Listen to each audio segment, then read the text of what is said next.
Assalamualaikum warahmatullahi wabarakatuh. Perkenalkan, nama saya Anggreni Husnotima dari Prodi Manajemen dengan NIM 289225008. Di sini saya ingin memaparkan materi untuk memenuhi ujian akhir semester mata kuliah Manajemen Sumber Daya Manusia. Yang pertama ada pemberhentian dan pensiun karyawan.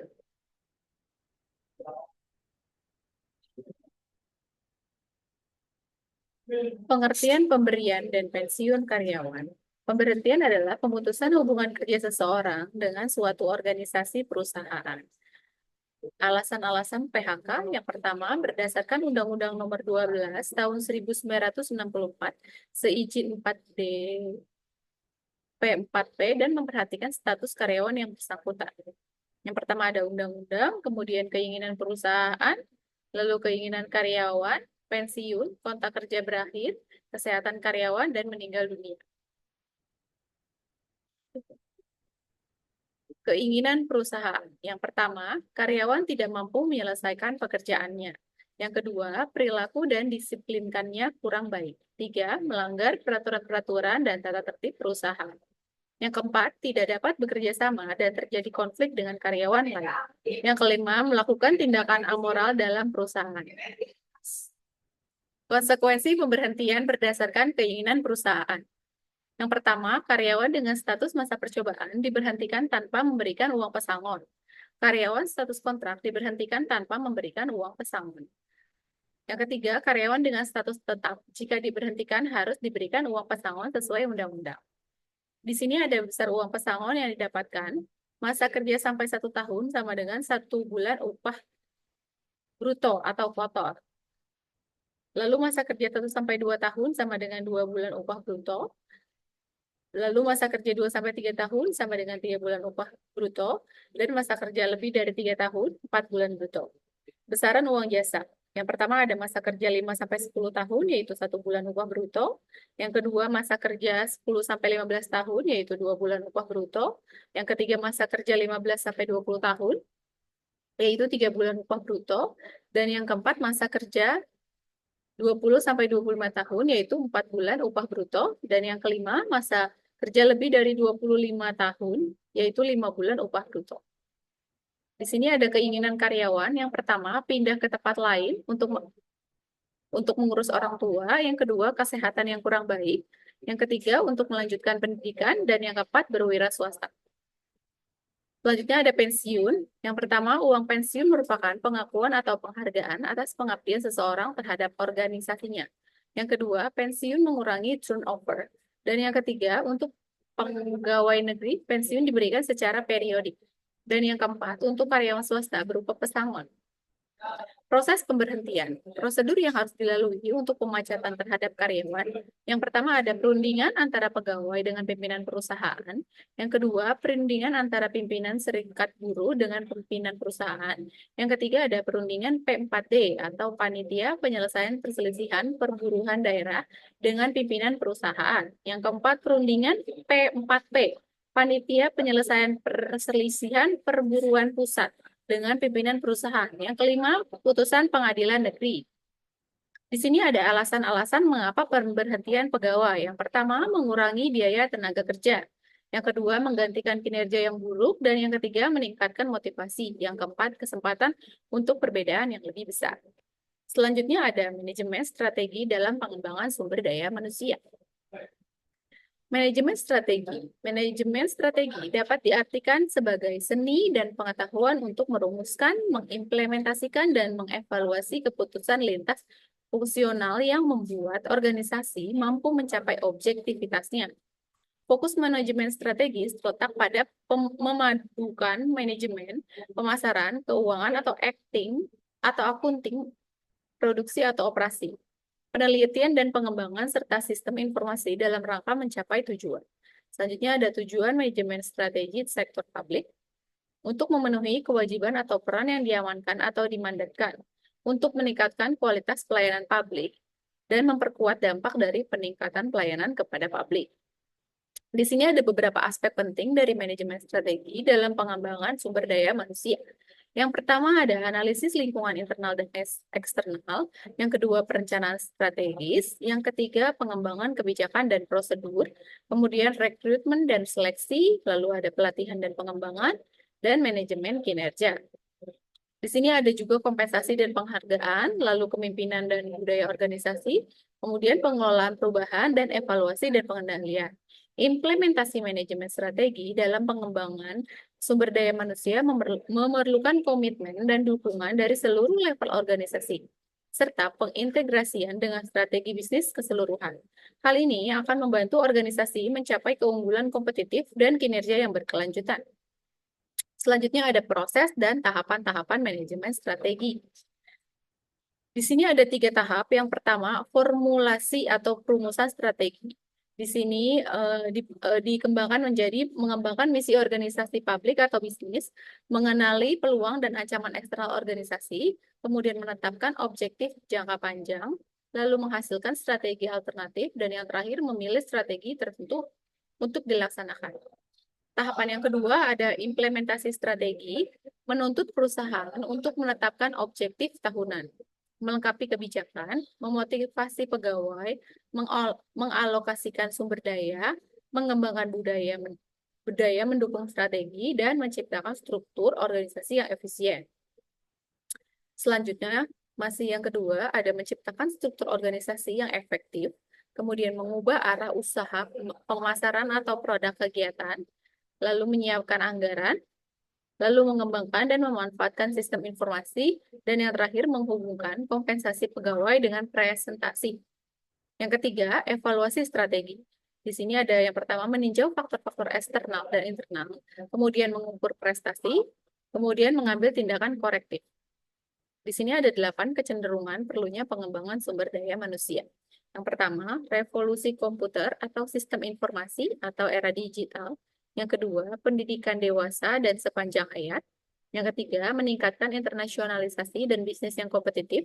Yang keempat, transformasi tenaga kerja dan pekerjaan yang mengandalkan tenaga otot dan pengetahuan diutamakan. Yang kelima, penempatan kembali kursus-kursus dan seminar dengan kurikulum dan keputusan sesuai paradigma baru. Yang keenam, meningkatkan kecanggihan konsumen dan kepekaan terhadap sesuai gaya perilaku atau produk yang sedang trendy atau kegiatan aktual. Yang ketujuh, meningkatkannya interdependensi antara sektor publik dan swasta atau kemitraan atau aliansi. Yang kedelapan, meningkatkan hubungan-hubungan simbiotik yang saling menguntungkan. Di sini ada 3 tahapan paradigma pemikiran dan praktek manajemen sumber daya manusia. Tahapan yang pertama ada pemeliharaan atau maintenance stage. Manajemen sumber daya lebih ditekankan kepada fungsi, mengontrol, dan mengendalikan biaya tenaga kerja atau pegawai sih. Tahapan kedua, penyelenggaraan atau government accountable stage.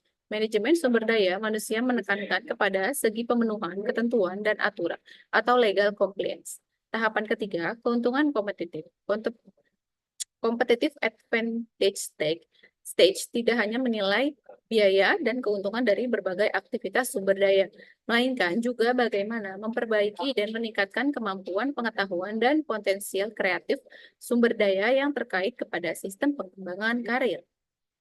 Sini selanjutnya ada konsekuensi tahapan ketiga pengembangan manajemen sumber daya manusia. Muncul pengembangan SDM sebagai kawasan baru dalam ilmu administrasi dan manajemen. Yang pertama ada tuntutan personal, yang kedua tuntutan organisasional, dan yang ketiga tuntutan dan ekspektasi sosial peran lembaga pemerintah BUMN atau BUMD. Selanjutnya ada prinsip dasar pengembangan SDM. Yang pertama, sumber daya manusia adalah harta investasi yang paling penting yang dimiliki suatu organisasi. Sedangkan manajemen yang efektif adalah kunci bagi keberhasilan organisasi. Yang kedua, keberhasilan ini sangat mungkin dapat dicapai jika kebijakan dan prosedur yang berkaitan dengan manusia dari perusahaan organisasi itu saling berhubungan yang didasarkan pada perencanaan strategis untuk menunjang pencapaian tujuan organisasi. Yang selanjutnya ada transformasi sumber daya manusia. Yang pertama ada tantangan pertama globalisasi. Globalisasi mendominasi horizon persaingan. Konsepnya sendiri sudah lama, tetapi intensitas tantangan yang diciptakannya semakin terasa. Globalisasi memunculkan dan mensyaratkan pasar baru, produk baru, mindset baru, kompetensi baru, dan cara pikir bisnis baru. Di sini ada lingkungan kompetitif global, perubahan terjadi sangat cepat, difusi kapabilitas secara meluas dan cepat, keseimbangan sumber daya, para pesaing global baru atau world class players. Selanjutnya ada peningkatan interdependensi di antara pasar lokal, nasional, dan global. Lalu ada menghilangnya batasan-batasan pasar nasional. Kemudian ada kemunculan pasar non-tradisional. Lalu ada regionalisasi perdagangan. Kemudian ada homogenisasi segmen pelanggan. Lalu aturan main baru kompetisi global ini ada pergeseran basis keunggulan kompetitif dari pasar yang diproteksi dan diregulasi, kemudian monopoli dan oligopoli, kemudian selanjutnya economy of scale, akses ke sumber finansial, teknologi produk dan proses, ke competition based essence seperti kreativitas, inovasi, pembelajaran organisasional, dan kapabilitas strategi. Kemudian ada tantangan yang kedua, perkembangan teknologi. Inovasi teknologi terjadi semakin cepat. Berbagai teknologi baru seperti internet, video, conferencing, networks, global pegging, informasi, dan analisis infra memunculkan dunia kegiatan bisnis yang benar-benar baru. Tantangan nyata manajemen adalah aplikasi teknologis secara efektif dan kreatif yang menambahkan nilai bukan sekedar akuisisi teknologis. Di sini teman-teman bisa lihat ada diagram, ada grafik dari tahun ke tahun. Tantangan ketiga, bisnis berbasis kompetensi. Pengembangan kompetensi dapat dilakukan dengan proses pelatihan atau training dan pengembangan development. Pembelajaran terjadi ketika konsep bertemu pengalaman melalui refleksi. Di sini ada piramida, akuisisi kompetensi, fokus kompetensi. Selanjutnya ada tantangan keempat, perspektif bisnis sebagai sistem. Tema konsisten persaingan di masa mendatang adalah pengembangan dan pengoperasian perusahaan yang akan lebih responsif terhadap nilai pelanggan atau customer focus. Penciptaan nilai pelanggan adalah suatu a system of interacting problem, bukan suatu masalah pemasaran atau masalah produksi dan sebagainya. Serta tidak dapat dipenuhi hanya dengan menganalisis dan memahami nilai internal, tetapi harus dengan memadukan sistem nilai seperti supplier, buyers, dan stakeholder lainnya yang lebih luas. Tantangan kelima ada revolusi kualitas. Komponen sukses berikut yang akan menjadi semakin penting adalah penyediaan produk dan pelayanan yang berkualitas. Standarisasi dan sertifikasi kualitas produk dan pelayanan akan menandai terjadinya revolusi kualitas.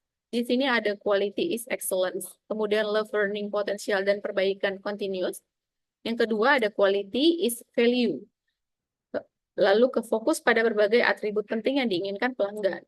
Quality in conformance to specification, pemenuhan standar atau universal seperti ISO. Quality is meeting and or exceeding custom expectation. Di sini evaluasi berdasarkan kepuasan pelanggan dan responsif terhadap perubahan pasar. Tantangan keenam, perbaikan mutu terus-menerus. Apapun namanya, di antaranya transformasi kultur, adaptasi, kelenturan, pembelajaran, dan fleksibilitas. Tantangan kompetitifnya adalah sama. Para manajer, karyawan, perusahaan, pemerintah, dosen, guru, dan semua pihak harus belajar untuk berubah secara cepat dan lebih nyaman.